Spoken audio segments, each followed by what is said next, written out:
नमस्कार दोस्तों, 31 जनवरी को आरबीआई के द्वारा पेटीएम पे लगाए गए बैन के बाद हर तरफ पेटीएम की चर्चा हो रही है।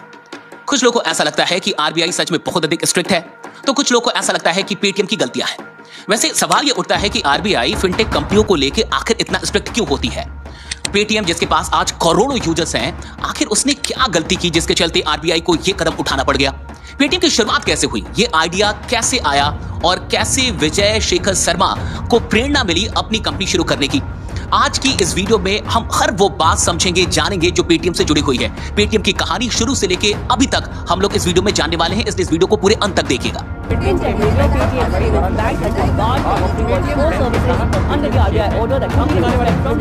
दोस्तों शुरू करते हैं शुरुआत से। विजय शेखर शर्मा की कहानी काफी दिलचस्प है और ये कहानी इसलिए दिलचस्प है क्योंकि विजय किसी बिजनेस फैमिली से ताल्लुकात नहीं रखते। इनके पिताजी एक टीचर रहे और मां हाउसवाइफ। अलीगढ़ के छोटे से कस्बे हथुआगंज से ये कहानी शुरू होती है। इनकी सारी पढ़ाई हिंदी माध्यम में होती है। जब ये दिल्ली आते हैं इंजीनियरिंग करने के लिए, दिल्ली कॉलेज ऑफ इंजीनियरिंग में जब इनका दाखिला होता है, वहां आती है टर्निंग पॉइंट। ये रहते हैं हिंदी माध्यम और बाकी इनके सारे के सारे दोस्त अंग्रेजी माध्यम के। तो कई बार क्लास में इनका मजाक भी उड़ता है। कई बार ऐसा भी होता है कि टीचर कुछ पूछते हैं तो ये जवाब नहीं दे पाते, और इसलिए जवाब नहीं दे पाते क्योंकि इनको सवाल समझ में नहीं आता। अपने स्कूल में ये बढ़िया परफॉर्मर थे और फर्स्ट आते थे, लेकिन कॉलेज में ये बैक बेंचर बन गए थे। कुछ दोस्तों ने इनकी मदद की अंग्रेजी सीखने में और इनके पास भी जिद थी कि मुझे अंग्रेजी सीखनी है। तो उन दोस्तों ने इनको बताया कि अंग्रेजी में अगर तुम किताबें पढ़ोगे तो तुम्हारी अंग्रेजी बढ़िया हो जाएगी। जिसके चलते ये छुट्टी के दिनों में जाते थे और दिल्ली के बाजार से, संडे बाजार से ये फोर्ब्स और फॉर्च्यून की मैगजीन्स जो पुरानी प्रतियां थी उसको ये खरीदते थे और उसको पढ़ते रहते थे। अच्छा, पेटीएम बनाने का आइडिया या फिर अपनी कंपनी खड़ा करने का आइडिया कैसे आया? जब ये फोर्ब्स और फॉर्च्यून की मैगजीन पढ़ते थे तो वहां पे अरबपतियों की कहानियां थी। ऐसी कहानियां की जो घराट से कंपनियां शुरू की और फिर अरबों तक लेके गए। इन कहानियों का इनके दिल दिमाग पे इतना असर हुआ कि इन्होंने ठान लिया कि मुझे भी एक कंपनी बनानी है। मैं भी सिर्फ नौकरी नहीं करूंगा, अपनी कंपनी बनाऊंगा। वैसे इनकी जिंदगी संघर्ष से भरी रही। ऐसा नहीं था कि शुरू से इनके पास पैसा था। कई बार छोटी मोटी नौकरियां करनी पड़ी। अपनी आजीविका को चलाने के लिए लोगों के घरों में जाके इंटरनेट कनेक्शन लगाने पड़े। तो और कई बार ऐसा भी हुआ कि इनके पास कहीं आने जाने के भी पैसे नहीं थे। तो कुल मिला के एक ऐसी जर्नी रही इनकी जहां अप्स और डाउन्स दोनों ही थे। 1997 में इन्होंने indiasite.net की शुरुआत की। जब ये पढ़ाई ही कर रहे थे, इन्होंने देखा कि स्टूडेंट्स को कोई फॉर्म भरना होता है या फिर रिजल्ट जानना होता है तो लंबी लाइन में खड़ा रहना होता है। इस प्रॉब्लम को दूर करने के लिए इन्होंने indiasite.net की शुरुआत की। अच्छा, इसका आइडिया भी इनको मैगजीन पढ़ने के क्रम में ही आया था, जहां पे इन्होंने इंटरनेट की शक्ति के बारे में पढ़ा था और तब जाके इस वेबसाइट की शुरुआत की थी। वैसे 2 वर्ष के बाद इस वेबसाइट को इन्होंने लाखों रुपयों में बेचा और कुल मिला के ये जो पहली इनिशिएटिव थी वो सफल रही। अब आते हैं कि आखिर पेटीएम की शुरुआत कब हुई। पेटीएम की शुरुआत इन्होंने की 2010 में। दिल्ली में एक किराए के मकान से इन्होंने पेटीएम की शुरुआत की। आप समझ के देखिए, शुरू में सिर्फ डीटीएच रिचार्ज और मोबाइल रिचार्ज का ये काम कर रहे थे, लेकिन हर साल कुछ नए फीचर ऐड होते थे, कुछ नई चीजें आती थी, कुछ नई सेवाएं आती थी और इस तरीके से काम चल रहा था। लेकिन असली टर्निंग पॉइंट पेटीएम की जिंदगी में तब आया जब भारत में डीमोनेटाइजेशन हुआ। 2016 में जब डीमोनेटाइजेशन हुआ तो पेटीएम के अच्छे दिन आ गए। पेटीएम को नई रफ्तार मिल गई और पूरे देश में डिजिटल पेमेंट को लोग स्वीकार करने लगे। हर रोज यूजर्स की संख्या बढ़ने लगी, कारोबार दिन रात आगे जाने लगा, निवेशकों की भीड़ आने लगी। 2018 में आप पेटीएम की बुलंदियों का अंदाजा इस बात से लगा सकते हैं कि अलीबाबा से लेके जापान के सॉफ्ट बैंक और यहां तक कि वॉरेन बफेट की कंपनी ने भी यहां निवेश किया, पेटीएम में निवेश करने को मजबूर हुए। आप समझ के देखिए, 2021 में एक ऐसी कंपनी जो 2010 में दिल्ली में किराए के मकान से शुरू होती है, 2021 में दलाल स्ट्रीट तक पहुंच जाती है, अपना आईपीओ लॉन्च करती है। तो ये कहानी रही है विजय शेखर शर्मा की। वाकई उनकी कहानी काफी इंस्पायरिंग है और इस कहानी ने, विजय शेखर शर्मा ने लाखों लोगों को प्रेरित किया है। लेकिन आखिर क्या कारण है कि आज वो संकट में है, पेटीएम संकट में है? कहां पे पेटीएम से गलतियां हुई और ये गलतियों का सिलसिला कब से शुरू हुआ? 2015 में ही पेटीएम को पेटीएम पेमेंट्स बैंक के लिए लाइसेंस मिल गया था और 2017 में पेटीएम ने पेटीएम पेमेंट्स बैंक का बिजनेस शुरू किया।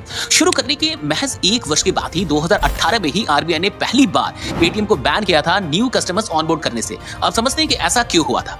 पेटीएम वॉलेट और पेटीएम बैंक अकाउंट दोनों अलग अलग चीजें हैं, लेकिन जिन पेटीएम यूजर्स को पेटीएम वॉलेट का इस्तेमाल करना था उनको केवाईसी तो करानी थी। अब केवाईसी करने के लिए आप नजदीकी दुकान में जाते थे, वहां पे अपना थंब इंप्रेशन देते थे, अपना आधार का ओटीपी जमा करते थे, ओटीपी देते थे और एक फॉर्म साइन करते थे। उस फॉर्म में कई सारे कंडीशंस थे जो लोग पढ़ते नहीं थे। उन्हीं कंडीशंस में से एक कंडीशन ये था कि जैसे ही केवाईसी आपका पूरा होगा तो by default Paytm payments bank में भी आपका अकाउंट खुल जाएगा। ये एक ट्रिकी चीज थी, लोगों के कंसेंट के बिना उनके बैंक अकाउंट खोले जा रहे थे जो कहीं से भी सही नहीं था। अब एक और बात समझिए, जब बैंक अकाउंट खुलने के लिए दूसरी बार ओटीपी मांगा जाता था तब बहुत सारे लोगों को यह पता चला कि उनका बैंक अकाउंट खोला जा रहा है। जिन लोगों ने भी इसे देने से इनकार कर दिया, यानी ओटीपी शेयर करने से इनकार कर दिया, उनका वॉलेट का भी केवाईसी कंप्लीट नहीं किया गया। तो ये गड़बड़ी पेटीएम कर रही थी। आगे चीजें ये होती है कि बैंक अकाउंट अधिक से अधिक ओपन करवाने के लिए ये एजेंट्स को रिक्रूट करते हैं। अब ये करते क्या है कि हर बैंक अकाउंट पे 50 रुपए देते हैं एक एजेंट को।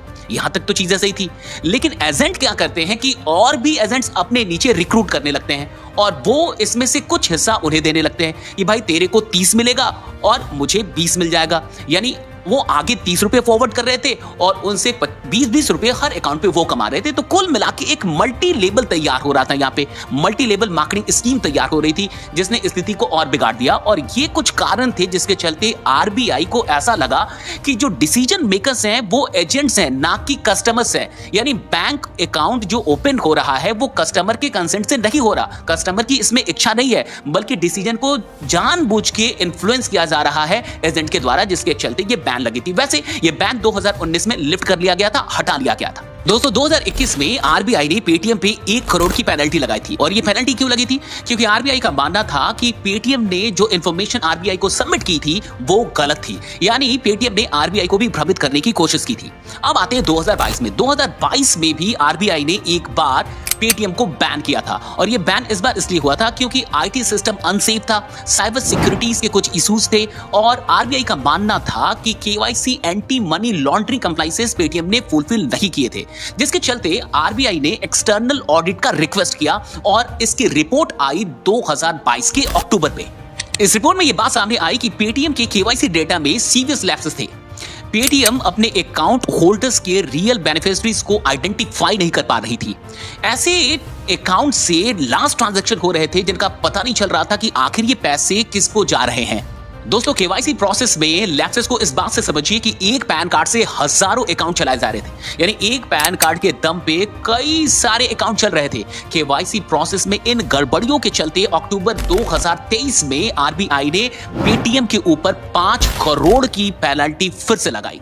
अब आप खुद समझिए, पेटीएम के पास 1 साल का वक्त था। 2022 के अक्टूबर में रिपोर्ट आई थी और फिर से इसके ऊपर पेनल्टी लगती है अक्टूबर 2023 में, यानी 1 साल का वक्त था अपनी चीजों को सुधारने का, लेकिन फिर भी पेटीएम ने कुछ खास नहीं सुधारा, जिसके चलते 31 जनवरी को आरबीआई को यह कड़ा फैसला लेना पड़ा है।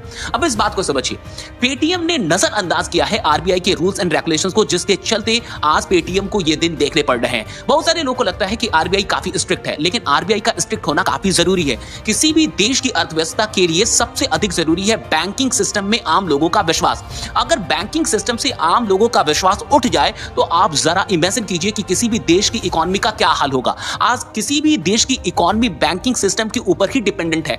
इसलिए आरबीआई की सबसे बड़ी निगरानी इन सारी कंपनियों पे होती है जहां लोगों के पैसों का बड़ी मात्रा में ट्रांजैक्शन हो रहा है। आरबीआई कहीं से भी गलत नहीं है, आरबीआई ने कई मौके दिए लेकिन पेटीएम ने अपने आप को नहीं सुधारा। खैर, हम सब ये चाहते हैं कि पेटीएम अपनी चीजों को सही कर ले और पेटीएम फिर से अपनी सारी गतिविधियों को शुरू कर पाए। अब इसके लिए पेटीएम को क्या करना होगा ये समझ जाइए। जो भी पेटीएम के यूजर्स हैं जो @पेटीएम का इस्तेमाल कर रहे हैं, जो यूपीआई में @पेटीएम आ रहा है, अब इस बात को समझिए, पेटीएम अपने नोडल बैंक अकाउंट के लिए किसी और बैंक का सहारा नहीं ले रहा था।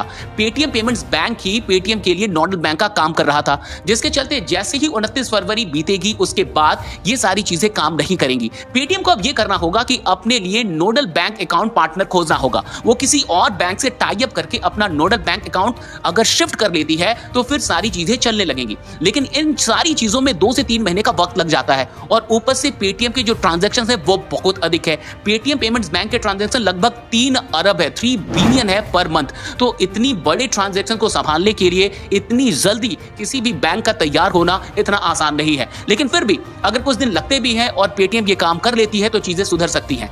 जो भी इसके मर्चेंट हैं जो इसकी बाकी चीजों का यूज कर रहे थे, जैसे कि क्यूआर कोड या फिर साउंड बॉक्स या फिर पेटीएम मशीन का, कार्ड मशीन का इस्तेमाल कर रहे थे, उन्हें अब एक काम करना होगा। अगर उनका अकाउंट पेटीएम पेमेंट बैंक में था फिर तो वो काम नहीं कर पाएंगे। अब उनको अपने यूपीआई से किसी दूसरे बैंक अकाउंट को लिंक करना पड़ेगा। तो पेटीएम के लिए ये सबसे बड़ा चैलेंज है कि वो अपने करोड़ों मर्चेंट्स को कन्विंस करे कि वो दूसरा बैंक अकाउंट लिंक करे। अगर वो दूसरा बैंक अकाउंट लिंक करते हैं फिर एक और चैलेंज होगी क्यूआर कोड को बदलने की, क्योंकि नया क्यूआर कोड आएगा तो फिर नए क्यूआर कोड लगाना करोड़ों साउंड बॉक्स पे, ये भी एक मेजर चैलेंज होने वाला है। खैर, इन सारी चैलेंजेस को ओवरटेक करने में पेटीएम को अब थोड़ा सा वक्त तो लगेगा ही। अब बहुत सारे लोग ये सोच रहे हैं कि क्या ये सही वक्त है पेटीएम के शेयर खरीदने का, क्योंकि शेयर 40-50% डाउन जा चुके हैं। तो मैं ऐसा मानूंगा और ऐसा एक्सपर्ट्स का भी मानना है कि अभी आपको शेयर में निवेश नहीं करना चाहिए। शायद ये शेयर के भाव और नीचे जाएं, तो आपको थोड़ा सा वक्त लेना चाहिए और सब कुछ सही ढंग से देखना चाहिए।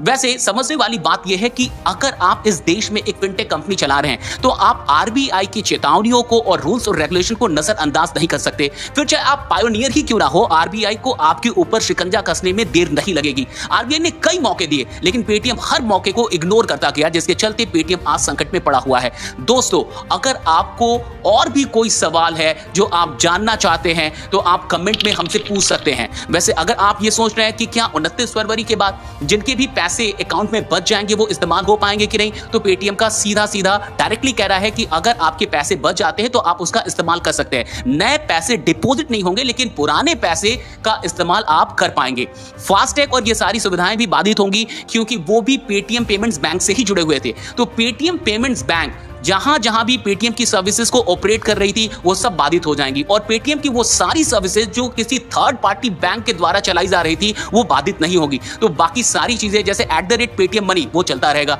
तो बाकी सारी सर्विसेज जो दूसरे बैंकों के जरिए चलाई जा रही है वो चलती रहेंगी। अब पेटीएम को सिर्फ ये कर रहा है कि पेटीएम पेमेंट्स बैंक से जब तक ये बैन लिफ्ट नहीं होता उन्हें थर्ड पार्टी बैंक खोजने होंगे और उनसे टाई अप करने होंगे। ये एकमात्र उपाय है। बाकी ऐसी वीडियो के लिए इस चैनल को सब्सक्राइब कर लीजिए और बने रहिए, जमे रहिए, क्योंकि आपका जीतना सुनिश्चित है। थैंक यू दोस्तों।